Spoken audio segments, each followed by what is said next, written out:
আমরা এতক্ষণ প্রথম n সংখ্যক স্বাভাবিক সংখ্যার বর্গের সমষ্টি, প্রথম n সংখ্যক স্বাভাবিক সংখ্যার ঘনের সমষ্টির আমরা ফর্মুলাগুলো দেখলাম। এখন তোমরা স্ক্রিনে দেখতে পাচ্ছ, এখন এখানে যে ধারাটা আছে সেটা কি? সেটা হচ্ছে প্রথম n সংখ্যক বিজোড় সংখ্যার সমষ্টি নির্ণয়ের ফর্মুলা। প্রথম n সংখ্যক বিজোড় সংখ্যার সমষ্টি হচ্ছে n স্কয়ার। অর্থাৎ আমি যদি প্রথম 10টা বিজোড় সংখ্যার সমষ্টি নির্ণয় করি, অ্যান্সার হবে 10 স্কয়ার। প্রথম 20টা বিজোড় সংখ্যা যোগ করলে উত্তর পাবো হচ্ছে 20 স্কয়ার, মানে 400। জিনিসটা খুবই অ্যামেজিং না? আমি এটার ম্যাথমেটিক্যাল প্রুফে না গিয়ে বরং তোমাদেরকে এই জিনিসটা একটু ফিল করাতে চাই। আমরা তো আগের অঙ্কগুলোর জন্য ম্যাথমেটিক্যাল প্রুফ দেখলাম, এখন আমি চাচ্ছি যে এই জিনিসটা আমরা চোখে দেখতে পারি কিনা সেটা ইনশিওর করতে। চলো আমরা এটা একটু চোখে দেখার ট্রাই করি সবাই। যেমন দেখো, আমরা যখন প্রথম n সংখ্যক বিজোড় সংখ্যা যোগ করছি, তাহলে আমাদের প্রথমটা হচ্ছে 1, তাই না? আমি এখানে একটা সাপোজ ডট দিলাম। এরপর দেখো, এটা কিন্তু নিজেই একটা বর্গ, তাই না? এটা কিন্তু একটা বর্গ, রাইট? এই ডটটাকে তুমি সার্কেল হিসেবে চিন্তা করো না, মানে চিন্তা করো যে এখানে আমি একটা গ্রিড হিসেবে যদি চিন্তা করি, তাহলে এটা হচ্ছে বেসিক্যালি 1 স্কয়ার। 1 মানে 1 স্কয়ার। আচ্ছা, এখন আমি যদি একটা কাজ করি, দেখো তো, আমি যদি এইটার ডানে আরেকটা পয়েন্ট দেই, উপরে আরেকটা পয়েন্ট দেই, কি করলাম দেখো, ডানে একটা পয়েন্ট দিছি, উপরে একটা পয়েন্ট দিছি, এবং কোনায় যদি আরেকটা পয়েন্ট দেই, অর্থাৎ মোট কয়টা পয়েন্ট দিছি খেয়াল করো তো, এইখানে যতটুকু যে কয়টা হলুদ পয়েন্ট ছিল তার থেকে দ্বিগুণটা, ডানে একটা উপরে একটা, দ্বিগুণটা, এবং তার সাথে এক যোগ, তার সাথে এক যোগ। তাহলে দেখো তো আমি কি পেয়ে গেছি? আমি কি আরেকটা বর্গ পেয়ে গেছি না? আমি কিন্তু আরেকটা বর্গ পেয়ে গেছি, এটা হচ্ছে 2 স্কয়ার। এরপরে আসো, আমি সেম কাজটা আবার করব। আমি এবার কি করছি দেখো, আমি এখানে এটা এখানে একটা 2 স্কয়ার আছে, তাই না? এখানে 2/2 এর একটা গ্রিড চিন্তা করতে পারো এটাকে।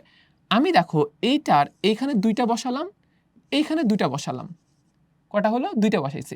এখানে আরেকটা বসাইলাম, মোট হলো 3টা। এখানে আরেকটা বসাইলাম, মোট হলো কয়টা? 4টা। এবং এই কোণায় আরেকটা বসাচ্ছি, দেখো তো মোট কয়টা হইলো? 5টা। অর্থাৎ এখানে 2টা, এখানে 2টা, 4টা হলো। কোণায় আরেকটা এক্সট্রা বসাচ্ছি, তাহলে 4 যোগ 1 5, একটা বিজোড় সংখ্যা। এবার দেখো তো জিনিসটা কি হয়ে গেছে, এটা 3 স্কয়ার হয়ে গেছে। ধরতে পারছি সবাই? এরপর আসো চিন্তা করি, এরপর আমরা যদি আরো এখানে বসাই, যে এখানে আরো 3টা বসাচ্ছি, এখানে আরো 3টা, এখানে আরো 3টা, এখানে আরো 3টা, তারপর আমরা যদি এখানেও বসাই 3 3 3, হ্যাঁ? এবং কোণায় যদি আরো একটা বসাই, তাহলে দেখো 3 3 6, 6 আর 1 7, দেখো 7 অ্যাড করলে আমরা কিন্তু কি পেয়ে যাচ্ছি বলতো? আমরা কিন্তু পেয়ে যাচ্ছি 4 স্কয়ার। এটা কিন্তু আমাদের একটা 4/4 এর একটা গ্রিডের মতো মনে হচ্ছে, ঠিক কি না? তাহলে আমরা কিন্তু দেখতে পাচ্ছি, দেখো এইটা ছিল হচ্ছে 1 থেকে আমরা পেয়েছিলাম হচ্ছে 1 স্কয়ার। এটার সাথে যখন আমি 3 যোগ করলাম, এটা হয়ে গেছে 2 স্কয়ার। এটার সাথে যখন আমি 5 যোগ করলাম, এটা হয়ে গেছে 3 স্কয়ার। এটার সাথে যখন আমি 7 যোগ করলাম, এটা হয়ে গেছে হচ্ছে আমাদের 4 স্কয়ার। 7 হচ্ছে আমাদের চতুর্থ বিজোড় সংখ্যা। চতুর্থ বিজোড় সংখ্যা যোগ করার সাথে সাথে সেটা কি হয়ে গেছে? সেটা কিন্তু 4 স্কয়ার হয়ে গেছে। এবং এখান থেকে না খুবই একটা মজার জিনিস বের করে নিয়ে আসা যায়। সেটা হলো, আমি যদি তোমাকে বের করতে বলি, সাপোজ আমি যদি তোমাকে বের করতে বলি যে 196, সাপোজ মনে করো 196, আমি তোমাকে বললাম 196 এটা হচ্ছে একটা বর্গ সংখ্যা। 196 একটা বর্গ সংখ্যা। আমরা যদি 14 স্কয়ার করি, তাহলে হচ্ছে আমরা 196 পাই। আমার তোমার কাছে প্রশ্ন হলো যে 196 এর সাথে কত যোগ করলে আমরা আরেকটা পরবর্তী বর্গ সংখ্যা পাবো? 196 এর সাথে কত যোগ করলে আমরা এর পরবর্তী বর্গ সংখ্যাটা পাবো? এটা কি বলে দেওয়া আসলেই যায়? তোমাকে যদি আমি আর কোনো ইনফরমেশনই না দেই, এটা কি আসলে বলে ফেলা পসিবল? হ্যাঁ, বলে ফেলা পসিবল। কারণ দেখো, আমরা এতক্ষণই দেখে আসছি এসব ক্ষেত্রে যে যখন আমরা মনে করো 2 স্কয়ার থেকে 3 স্কয়ারে যেতে চাইছি, এটা ছিল আমাদের 2 স্কয়ার। আমাদের 3 স্কয়ারে যাওয়ার জন্য দেখো এখানে একটা 2 লাগছে, এখানে একটা 2 লাগছে, আর এখানে একটা 1 লাগছে। তাহলে 2 থেকে 3 তে যাওয়ার উপায় হলো এখানে 2 লাগছে, এখানে 2 লাগছে, আর লাস্টে একটা 1 লাগছে। একইভাবে 3 স্কয়ার থেকে 4 স্কয়ারে যাওয়ার উপায় ছিল হচ্ছে এখানে একটা 3 লাগছে, এখানে একটা 3 লাগছে, আর লাস্টে একটা 1 লাগছে। জিনিসটা একটু বুঝার ট্রাই করো তাহলে। তাহলে আমার চিন্তা করে দেখো, n স্কয়ার থেকে n প্লাস 1 হোল স্কয়ার, এটা যাওয়ার সিস্টেমটা কি হবে? এটা যাওয়ার সিস্টেমটা হবে হচ্ছে, দেখো 2 এর জন্য এখানে একটা 2 লাগছে, এখানে একটা 2 লাগছে, তাহলে n এর জন্য উপরে একটা n লাগবে, সাইডে একটা n লাগবে, অর্থাৎ একটা 2n লাগবে, ঠিক কিনা? এবং একটা কি লাগে বলতো, এক্সট্রা একটা 1 লাগে, অর্থাৎ 2n প্লাস 1 লাগে। অর্থাৎ n স্কোয়ারের সাথে আমি যদি 2n প্লাস 1 যোগ করি তাহলেই কিন্তু n প্লাস 1 হোল স্কোয়ার হয়ে যাচ্ছে। n স্কোয়ারের সাথে 2n প্লাস 1 যোগ করলেই কিন্তু আমাদের n প্লাস 1 হোল স্কোয়ার হয়েছে, এবং এটাই তো হওয়ার কথা, এটাই তো n প্লাস 1 হোল স্কোয়ারের ফর্মুলা। তাহলে এই জিনিসটার আমি অ্যাপ্লিকেশন কোথায় দেখতে পারি? আমি দেখতে পারি এই কেসে, যে আমি 14 স্কোয়ার থেকে এর পরের যে সংখ্যাটা হবে 15 স্কোয়ার, এটা আমি কিভাবে বের করতে পারি? এটা বের করার উপায় হলো, দেখো 196 এর সাথে যোগ করতে হবে হচ্ছে 2 ইন্টু 14 প্লাস 1, আর কিছুই না, এটা যোগ করতে হবে, অর্থাৎ 29 যোগ করতে হবে। আমার 196 থেকে তার পরবর্তী সংখ্যা পাওয়ার জন্য 29 যোগ করতে হবে। আমি যদি তোমাকে বলতাম সাপোজ একটা বিশাল একটা সংখ্যা, মনে করো 108, এটার স্কোয়ার, এটার থেকে আমার পরবর্তী বর্গ সংখ্যা পাইতে কত যোগ করতে হবে? তুমি কিন্তু 108 স্কোয়ার কত জানো না, আমিও জানি না, কিন্তু 109 স্কোয়ার যোগ করতে কত দরকার এটা বলে ফেলা পসিবল, খুবই ইজিলি বলে ফেলা পসিবল।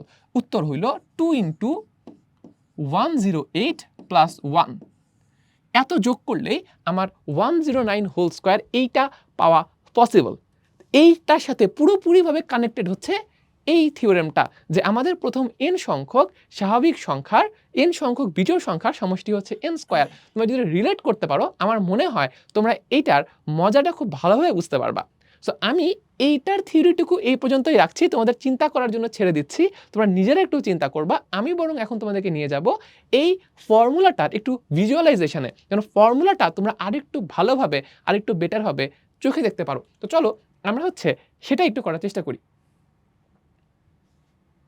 দেখো প্রথমেই আমি যে জিনিসটা দেখতে পাচ্ছি সেটা হলো, দেখো এখানে তুমি যদি চিন্তা করো যে এই যে দেখো এইটা একটা 1 আছে, আমরা একটু আগে যে কাজটা করছি এখানে হুবহু সেম কাজটাই দেখানো হয়েছে, যেখানে একটা 1 আছে, 1 এর সাথে আমি যখন 3 যোগ করছি, দেখো এটা একটা কি হয়ে গেছে, এটা চিন্তা করো, এটা 2 স্কোয়ার হয়ে গেছে।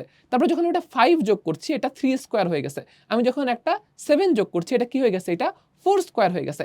একইভাবে একটা 9 যোগ করলে এটা 5 স্কোয়ার হয়ে গেছে। তো তোমরা চোখে দেখতে পাচ্ছ জিনিসটা, যে আমরা যখন বিজোড় সংখ্যা যোগ করতে থাকি আমরা একটা একটা করে বর্গ পেতে থাকি। ওকে, সো হোপফুলি এই পিকচারটা খুব পারফেক্টলি বুঝছো। যদি বুঝে থাকো আমরা চলে যাচ্ছি আমাদের আরো একটা ভিজুয়ালাইজেশনে।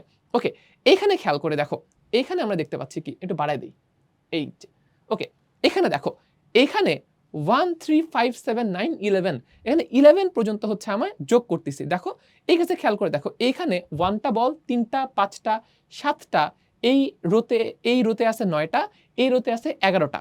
যখন এটা ফ্ল্যাট হচ্ছে তখন খেয়াল করে দেখো এইভাবে বলগুলো আছে, দেখো সবগুলা যোগ আকারে আছে। এইটাকে যদি আমি টেনে উঠাই ফেলি, এখন খেয়াল করে দেখো পুরোটা কি হয়ে যাচ্ছে, পুরোটা একটা বর্গ হয়ে যাচ্ছে, ঠিক কি না? পুরোটা একটা বর্গ হয়ে যাচ্ছে, এবং ওই বর্গের দেখো তার কত স্কোয়ার হচ্ছে, ওটা হবে 6 স্কোয়ার হবে। খেয়াল করে দেখো 1 2 3 4 5 6, এটা হয়ে যাচ্ছে 6 স্কোয়ার। পুরো জিনিসটা চোখে দেখা যাচ্ছে। আশা করি তোমরা জিনিসটা খানিকটা হলো ফিল করতে পারছো। যখন আমরা বিজোড় সংখ্যা এভাবে টেনে উঠাই নিয়ে আসতেছি তখন কিন্তু আমরা একটা স্কোয়ার পাচ্ছি। এটাকে আমরা আরেকভাবে দেখতে পারি, খেয়াল করে দেখো, আমরা এই ক্ষেত্রেও দেখতে পারি। এখানে হচ্ছে আমাদের প্রথম 10টা বিজোড় সংখ্যা আছে, দেখো প্রথম 10টা বিজোড় সংখ্যা আছে, দেখো 1 3 5 7 9 11 13, মানে আগের আমরা যেই অ্যানিমেশনটা দেখছি কাইন্ড অফ সেই জিনিসটাই। দেখো এখান থেকে আমরা আরো ক্লিয়ারলি বুঝতে পারবো এটা নর্মালি ফ্ল্যাট ভাবে আছে। ওকে, আমরা যখন এটাকে টেনে উঠাচ্ছি, দেখো আমরা এটাকে মুভ করাচ্ছি, যখন এটাকে টেনে উঠাচ্ছি, দেখো টেনে উঠালে এটা কি হয়েছে, এটা বর্গ হয়ে যাচ্ছে, এবং দেখো এটা 10 স্কোয়ার হচ্ছে। তুমি যদি গুণে দেখো এটা হবে 10 স্কোয়ার, প্রথম 10টা বিজোড় সংখ্যা যোগ আছে, এই জন্য এটা হচ্ছে 10 স্কোয়ার। আশা করি পুরো জিনিসটা আমরা চোখে দেখতে পাচ্ছি এক্ষেত্রে, তাই না? ওকে, দেখো পুরো জিনিসটা হোপফুলি সবার কাছে ভিজুয়ালি জিনিসটা আমরা বুঝতে পারছি। এবার লাস্ট আমরা আরেকটা অ্যানিমেশন দেখব, এটা আরেকটু ভিন্নভাবে তোমাকে প্রেজেন্ট করছে। ওকে, এবার এই কাছে খেয়াল করে দেখো, এখানে দেখতে পাচ্ছ 1 3 5 7 এইভাবে জিনিসগুলো আছে।